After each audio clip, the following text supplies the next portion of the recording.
The World Health Organization (WHO) said on Wednesday that it has documented more than 500 military attacks on medical facilities in Syria since it began counting them in 2016, with nearly as many deaths among staff and patients.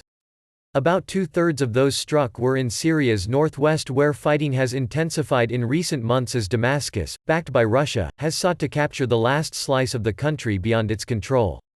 A ceasefire between Russia and Turkey, which back opposing sides in the conflict, was agreed last week and only minor violations have occurred.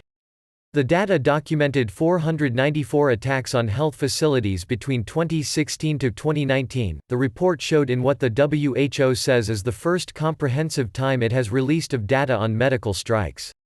Since the start of this year, it has confirmed 9 further attacks, all in northwest Syria, that resulted in 10 deaths, without saying who was responsible. The total death toll of medical workers and patients was 480 from January 2016 to present, it said. What is troubling, is that we've come to a point where attacks on health, something the international community shouldn't tolerate, are now taken for granted, something we have become accustomed to, said Richard Brennan, who's regional emergency director in the eastern Mediterranean. He added that only half of facilities in northwest Syria, where about 1 million people displaced by recent violence are based, remain operational. The WHO, a Geneva-based UN agency, is mandated to keep track of attacks on health facilities and began doing so in 2016. The system has since then been formalized under its surveillance system for attacks.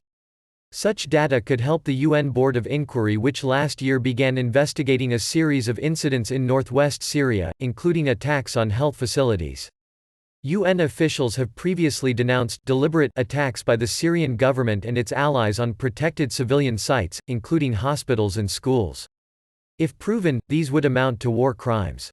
Graphic map showing areas of control in Syria as of March 5, 2020 here.